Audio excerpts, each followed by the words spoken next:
Welcome to the Leadership Expose podcast. This podcast is for purpose-driven leaders at diverse levels and organizations around the world who are seeking to scale and transform their leadership, to level up their business, and to create an impact in the lives of people all around them. Business and boardroom topics, trends, innovation, transformation, and the intersection with leadership is the focus. We enable success.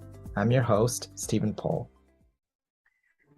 In this episode today, we have a renowned leader and chartered accountant by profession with a long career at high growth and established firms such as Hindustan Zinc and Ernst & Young.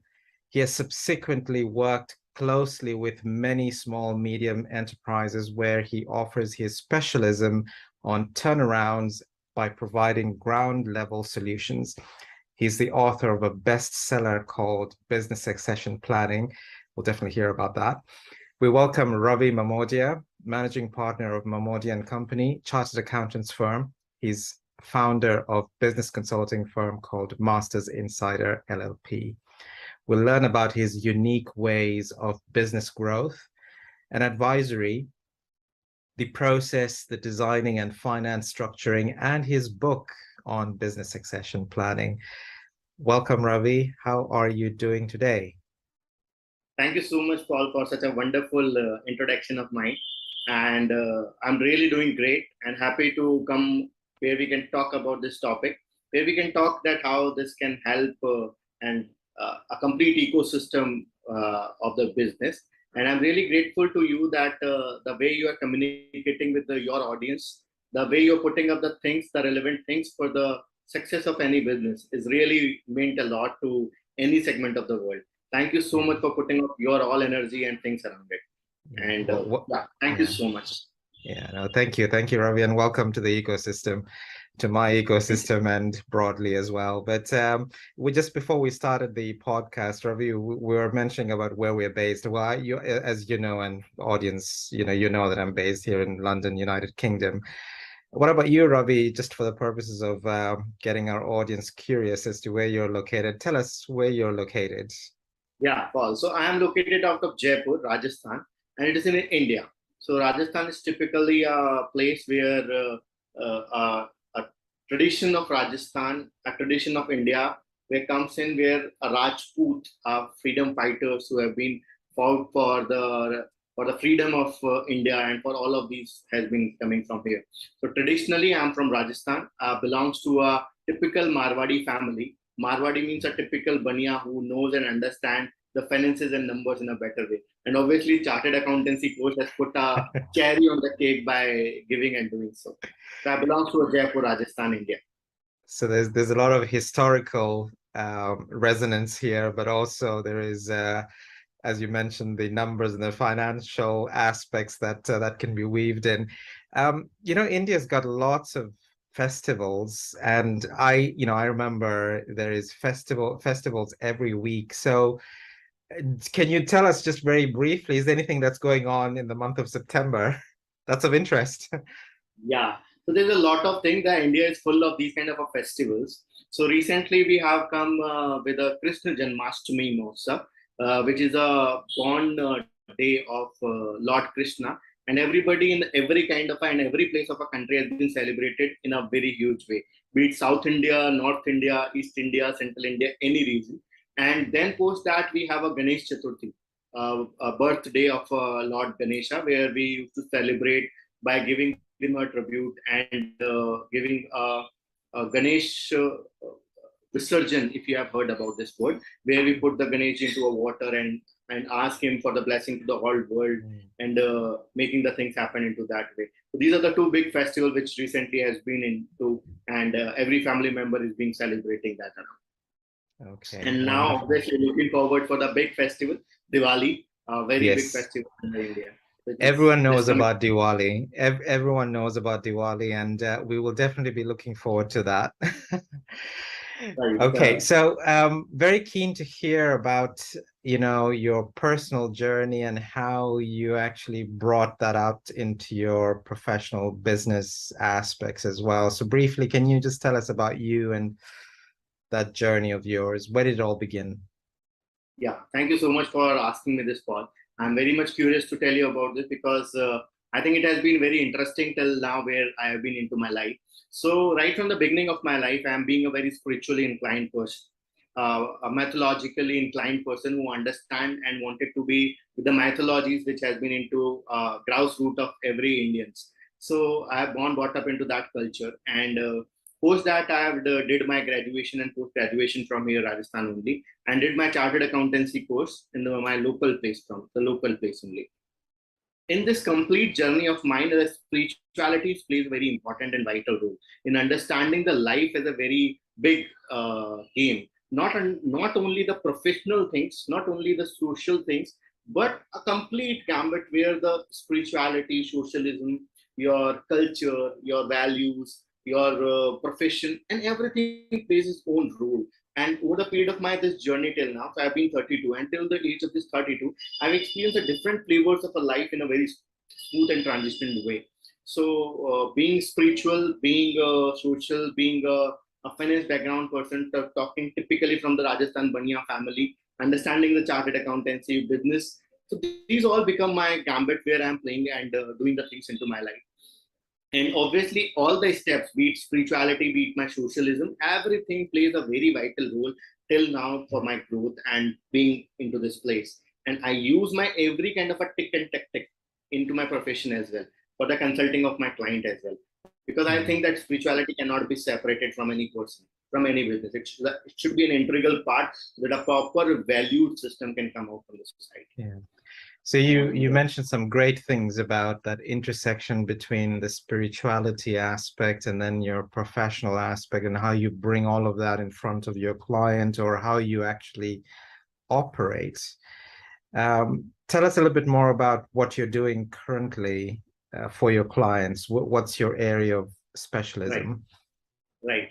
Very nice to talk about that as well. So, what happened, Paul? So, right from the beginning of my career, I have been into a big corporates, working with a big corporate like Hindustan Zinc, EY, and all of these people. And parallelly, I'm taking up a corporate having a big structure and an MSME of my client who is having a shop into nearby places and we're having a very less turnover, very less profitability. I'm dealing both the clients at a simultaneously. There are certain assignments I'm looking for the Hindustan Zinc, there are certain assignment I'm doing and helping for the local people for filing of their returns or any such kind of a thing. And I feel that there's a huge gap between these two things. The gap is not only about the economics or the numbers, but the gap is about the mentality, thinking Mm. that how they can grow up. And after a particular time, after the particular segregation, they don't know how to grow more than that. So if I talk about the numbers, say if any client is having say 1,000 crores of turnover, but now he don't know how to reach to the 5,000. Now he don't know how to reach to a 10,000, and his growth has been stagnant here, and he's not able to think of more. And that mitigation between the corporates and an MSME, a small medium enterprises, requires a very important and vital role. So I started my career as a chartered accountant and did my taxation and auditing compliances and other things working. Parallelly, I have started 5 years back my specialized domain for the consulting, where I'm helping the business owner in understanding and determining that what is their business vision. Because I feel into my career that taxation is something which government has asked them to do, so that's why they are asking me to help them. But what is my value addition into their business? So I want to be a very good value provider to their business. So I have decided that I'll started a parallel consulting along with my taxation division. So my taxation division goes on the side and my consulting division goes on the side. So consulting right from the creating that a business plan, team structuring, how the team needs to be planned, what should be the reporting and giving a format to them, and seeing that there should be a proper alignment between the owner's vision and the team, and then looking forward at how to create a board, how to resolve these kind of a problem, how to integrate a system into it. Because the biggest gap comes in is after a particular time, an entrepreneur has to shift themselves to become a businessman or a better entrepreneur by inputting or getting a better way of systems in place, which is very important and very vital. And at this stage where we are into, we call it a Lala company, a mid-sized company like a Lala company who don't have that vision. So I work with the Lala and make them understand that how generationally they can become a big conglomerate, how the step should start from, what should be the stretching steps to. And gradually, by consulting all of these areas, I come to know that succession is something, retirement is something which is a very important place a owner must do. Because in the business, the biggest thing which comes is that we can transfer the business from a generation to another generation, and which plays a very important role for the growth of the company. So I have been consulting on the succession part from since very long. So we'll come to the succession part of it, but my takeaways from how you were describing it is, yes, of course, there is a black and white element that needs to be undertaken, which is the tax and the financial aspects. But what you have actually identified is some of these small, medium enterprises, they just do not know how to grow past the numbers and the financial aspects. And this is where you bring in a little bit more of a holistic, and I'm using holistic as a more broader term here. It's not just about the numbers you were describing. It was about, well, understanding their vision and understanding their mission and how they're structured from a team perspective and how they can actually take the company forward depending on their size and their goals and so forth, which they were not thinking about previously because they were just basically thinking about, well, I need to do my accounting, I need to get my profits, I need to just get through this year, while you're coming in and looking a little bit more broadly and looking at more of the other broader aspects, using this as a subset as well. So one question, you mentioned about dealing with corporates and which you've got the greatest of experiences in that particular region. Can you tell me maybe 2 or 3 challenges that you're facing with some of these small, medium enterprises when you actually bring in this type of a concept to them? You know, every country, every region, every culture, you know, every business have got their own ways of operating. In your view, tell us maybe 1 to 2 or 3 challenges that you are facing. Very, very nicely put it forward, Steve. And so I'll answer it by saying that, for example, if I'll talk about that, I want that there should be system-oriented things into the place. But what happens when the system comes in, there's a transparency automatically comes into the system. Because now everybody knows and having access of everything. And the people who are, I'll call a small business owner, don't know how to grow, having a biggest challenge to create a transparency. Because since long, generationally, they have kept the things hidden from the complete employees and the next generation forward, that how they are doing, keeping there as a trade secret. But now nothing is a trade secret. It is more important that how important or what kind of value addition you are providing into the other's business, that they have to understand. So the biggest challenge which I feel is that anytime when I started creating or developing a system around it, they started feeling shy and they don't want to be an open person, just because they don't want to get the thing transparent between the teams, because they think if they'll get transparented, they can take an advantage of it, they'll misuse it, they'll out their formula or something.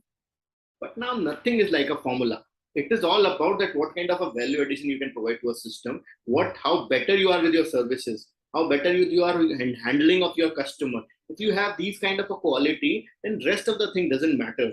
Rest of the thing will automatically come and set up in place. So that is one challenge which I always feel whenever I talk about the system integration into any organization. Another kind of a challenge comes in where I feel in the family business, where one owner, after that, a son comes into a picture. After that, another son comes into a picture. So there is the grandson, I say. The grandson is now not interested in doing this business because he wants his control, but the grandfather don't want to lose out the control. So I'll explain you by a very beautiful example. Have you ever experienced that a small child, a newly born child, 6 months, 3 months, till 1 year, has hold your hand and fingers. By his hand, he hold your fingers. And once he hold, even if you push harder your finger, you're not able to release it. We feel like that the boy or girl is connected with us. The child is feeling love with us. And we are also feeling very graceful.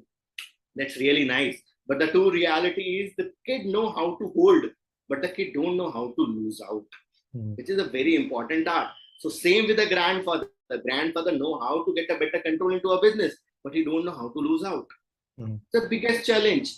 And he always blames that my grandson don't want. I reverse the scenario and say that see it holistically. It is not like that grandson don't want. He wants an opportunity. He want to do the same thing in a different way. He don't want to have the books of account by writing, by making into a paper, by making into a normal diaries. He want an optimization over there. He wants a transparency into it. He want to have a more better leader into a system. A top hierarchy he wanted to build up. And if you are restricting him, it is not the right way to take it up forward. So making the grandfather understand that it is not only the problem of a child that he don't want to pick it up. The problem is that we don't know how to lose it. So I always use this example in front of my clients and explaining them that it is important to understand the art of holding, but it is parallelly important to understand the art of leaving. And one point of time, one has to do that. So these are few things which I always feel which is very common with any kind of a scenario or any part of the world.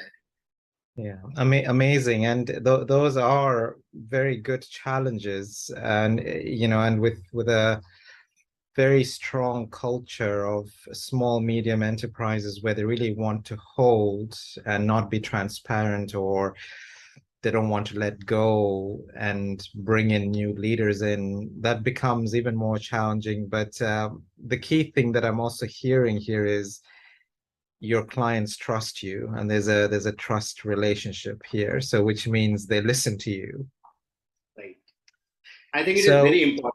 Then only you are able to provide good value addition into that kind of a system. Yes. So, you touched on business succession and the planning of it, and you've authored a book around it. This is a good segue to talk about it. So tell us a little bit more about the book, and what does it contain, and how would me as a business benefit from it? Very nice. Thank you for asking this question, Steve. So I'll start by again having Indian mythology. In Indian mythology, we talk about Vishnu Bhagwan. Vishnu Ji is one of the form of Lord Krishna. Vishnu Bhagwan is having two type of vehicles that he used. One is Sarp. Sarp means a snake. He always have sleep. He always used to sleep on a snake. That is one of a vehicle through which he used to transfer from one place to another. The another one is Garuda. Garuda is basically a eagle who on which Vishnu Bhagwan used to travel and roam around and see that how, what the things are going. If he has to go from one place to another, then there's a two-way to go. One by Sarp and second is by Garuda. So these are the two angles in which has been talked very nicely in Indian mythology. We call it Garuda view and Sarp view. Garuda view is basically a view of a bird eye view, that he looks from the upside and see that a completely holistic thing, whatever going on around. And Sarp view is something when he talk and see a very reptile view. He's not able to have that vision. He's not able to see that far, but he just travel around it. Wherever he's able to see, just he moves around it. So I think as a business owner, they have both kind of angles. One, they are having a Sarp view where they are just moving around whatever coming up to them. Day-to-day fighting challenges, doing the things, firefighting, having a complete regular growth into a company. These are, I say, the Sarp view, which will automatically go year by year and you'll progress around it. But parallelly, I feel the business owner must have the Garuda view also, a bird eye view where he can see that what is the holistic picture, who's going to take up the things next, how I can succeed the things next, who will be my next successor, how my team can grow up along with me. These kind of a question, if somebody raise out, I'll say he must have a Garuda view. So probable of the small medium enterprises, even a corporates are having a very small view, which I'll say a Sarp view. My biggest thing which I wanted to do around this is I want to talk to the maximum people and make them aware about this Sarp view and Garuda view, that they must see the things very holistically and see whatever going on near around the things, and they must plan their things. So there how the succession automatically comes into a picture, where I have started talking about it. So what is succession? Then points comes in. So succession is nothing but transferring and transition of your business from one generation to another. If there is any competent person within your family, then I'll call it a family business succession planning. If there is no competent person or there is no person or wanted to join your business, then in that case you sell it to outside person. Then it is known as business succession planning. If it is goes within the family, then it is a business succession planning. If it goes outside the family, then it goes a family business succession planning. So it is important to understand that at what time we must plan it, what time we'll have a Garud view in our life. Because all the time having a SERP view until the age of 70, I'm sitting onto my chair and doing daily firefighting is not the right way to deal with the life. Life is a very holistic way, and we have to teach and understand a life in a very holistic way. So there, how I understood and make this thing with coming up with this thing that I must write about the succession planning, and COVID being a very right time for me. I've taken out time from my day to day and remove my SERP view and taken my own Garud view, and then started writing that what I want, how it has been followed all over the world, how it has been followed, how it has been appreciated, what is the scenario in India and all of the countries near around. And there, how I started writing of it, and slowly and gradually, it has taken a good shape of a book where I have not talked in a very technical way. I kept a very layman language where we can understand by way of examples, by way of stories, by understanding the step-by-step approach of dealing with it. And there how I come out with the drafting this book. And Texman has been a very good publisher, nationwide publisher in India, who has published my book and getting a good response from the people who are reading it, that they are getting a Garud view from my book, which is my foremost important.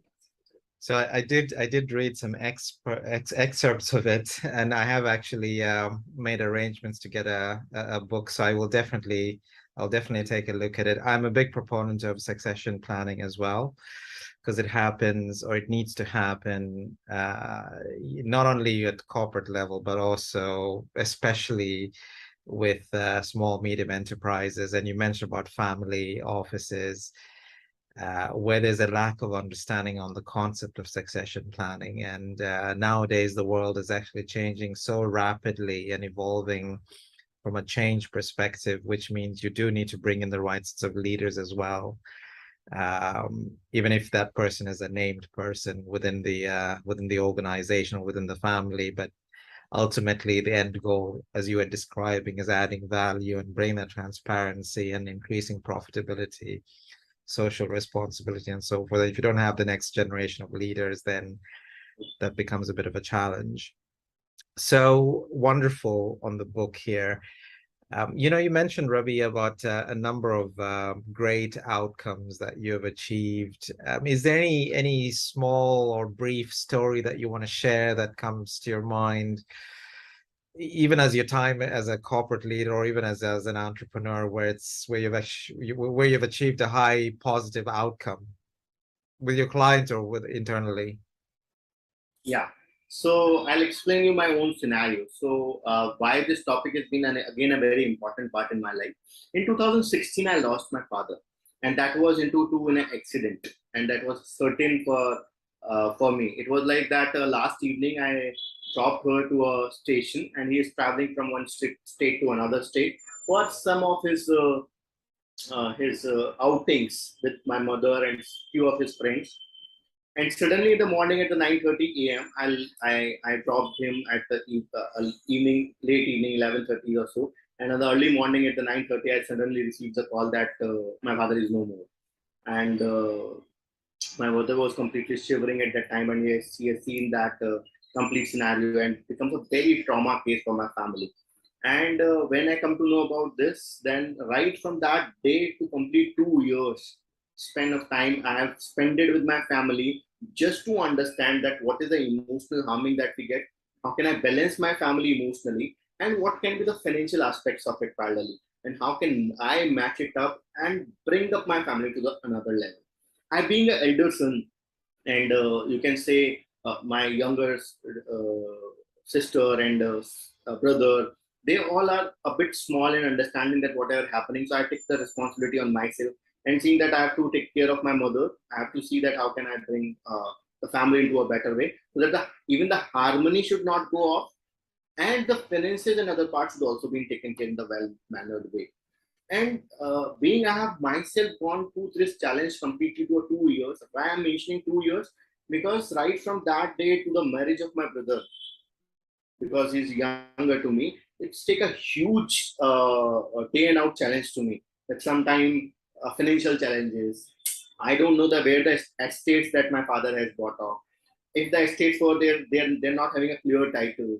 The will was not there, and the nominees' places were very differently placed off. We don't know the number of the bank accounts. We don't know the demat account and the share position. There's a huge mass going on every around it. Sorry. So since then, I'm seeing that it's a big challenge. If even as a financial literate person, as a chartered accountant, if I'm facing these kind of a challenge, obviously the other people around it also feel the same kind of a challenge. So coming out with that scenario and taking out my family completely out of it. Now my brother is in a good place. My sister got married. My brother got married. We bought a new house. Everybody lives in the same place. So in India, there's a joint family concept regularly works up. So we still live in a joint family. Everybody is having a good harmony. So I think that 2 years make me really understand the importance and depthness of social life, family, parallelly going a professional life, and all the things need to be around will be connected by my spirituality, which always keep me balanced. So I always insist every entrepreneur to have a flavor of spirituality in their life. Whatever things will go, whatever challenges will come, definitely they'll come. We cannot stop the challenges, but we must know how to deal with it in a better way, which spirituality always helps into, which comes into a picture and helps me to understand it. So this becomes another reason, Paul, for making me to write about this book, making my experience to write about this book. Whatever the flaws I have seen, that these are the flaws I have given the people a clear understanding of it, that how they can properly deal with it. At that time, I was not clear that I must refer some book and understand that what should be the things.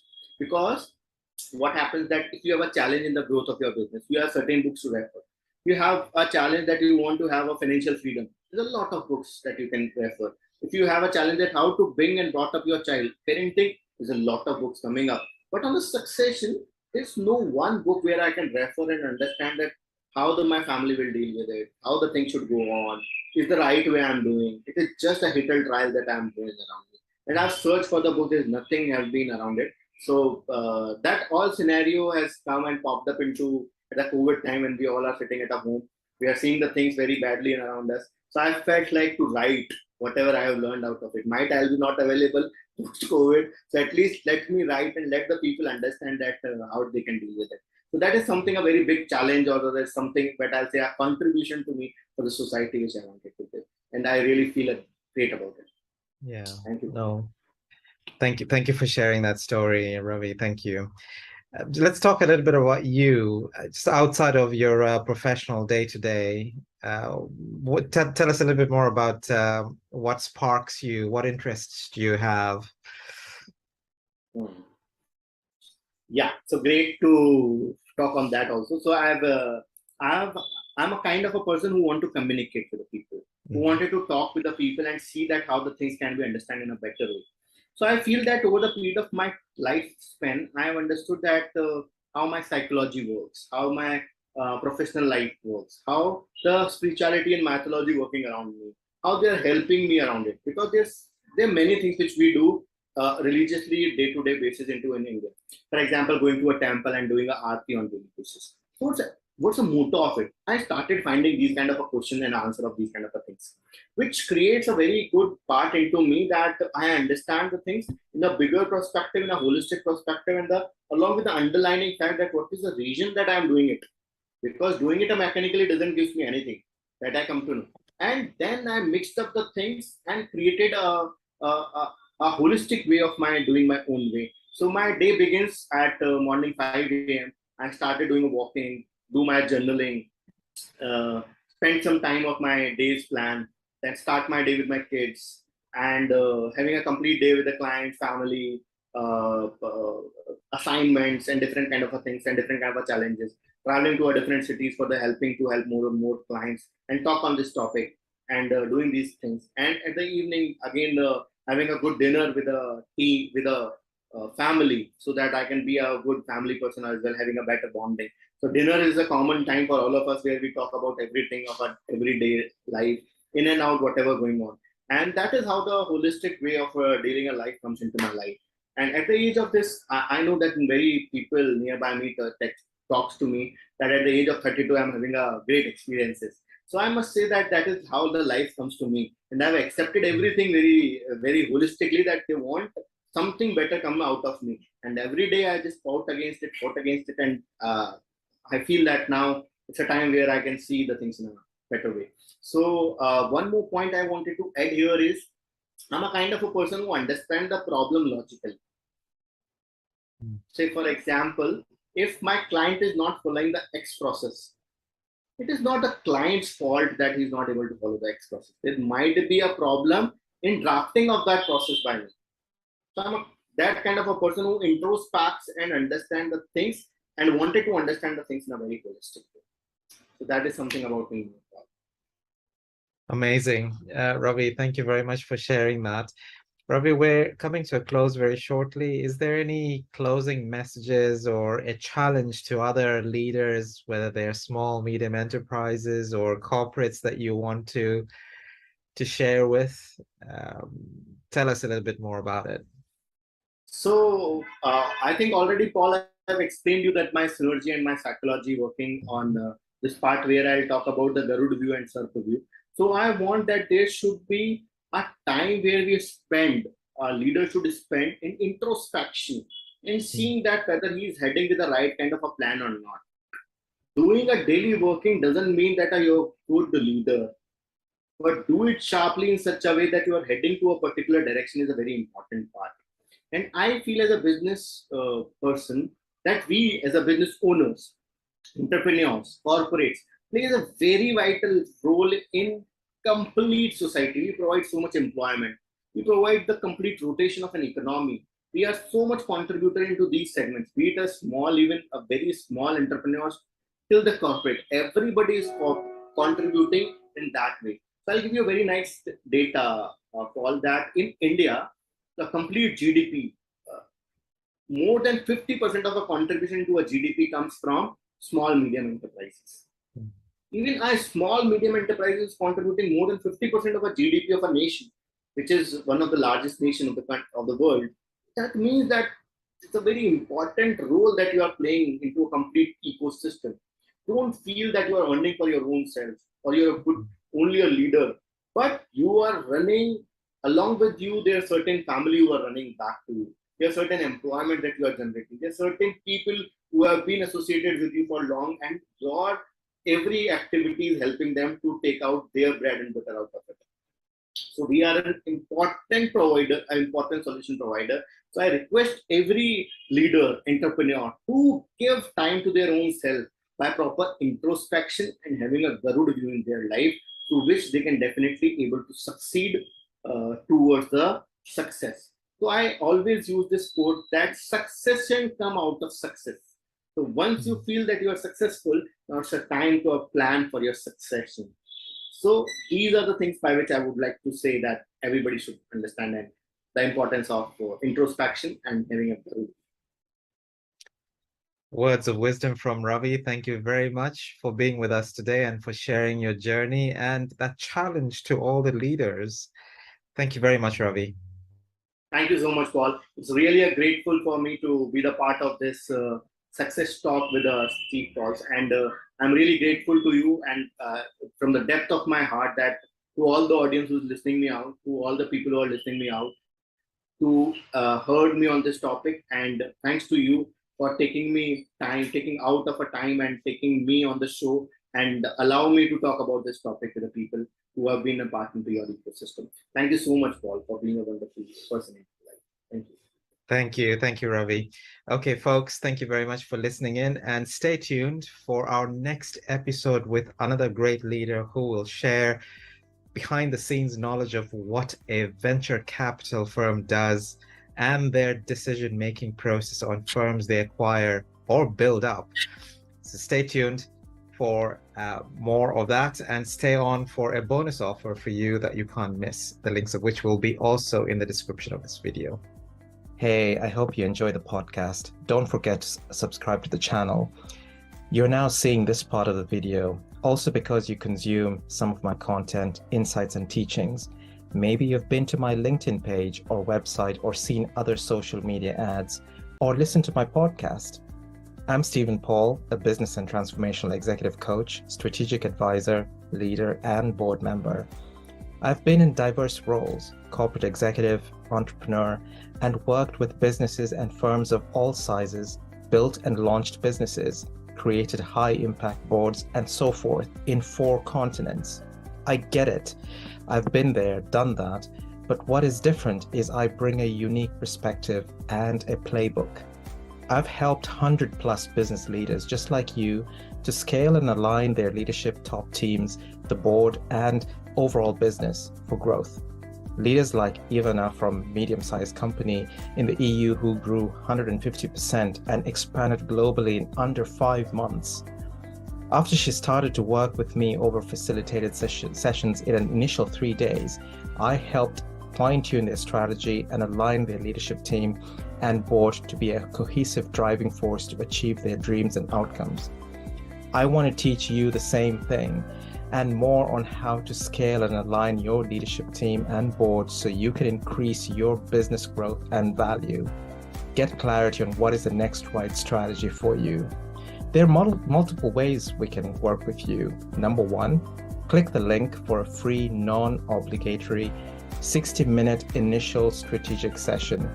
Let's get a feel for your dreams, your vision, your challenges, and let me convert that into a route map for you where we can co-develop and co-pilot. Number 2, enroll in an innovative and intuitive digital online course that I have created to help you transform. It's called Unshakable Resilience. It is the ultimate program for individuals and business leaders like you who want to be equipped at a personal and professional level to respond to any form of challenges or in crisis situations and take on opportunities with grit, resilience, and build a mindset of success.